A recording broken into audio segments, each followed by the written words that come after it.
When utility poles are taken out of commission because of age, decomposition, or other damage, pole owners must replace it with a new pole.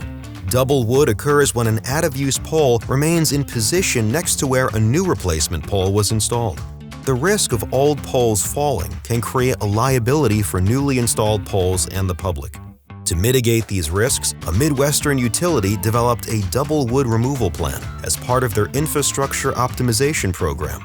With the help of Davey Resource Group and their years of experience removing double wood, they created a system to streamline the process for the utility. In the field, Davey audited pole attachments to determine how communication lines would be transferred and removed the old poles. With a team of over 70 experts on the project, the Double Wood program has created a safer and more reliable system for the utility and strengthened the almost 20-year relationship between the two companies. Let us show you the power of Davey Utility Solutions.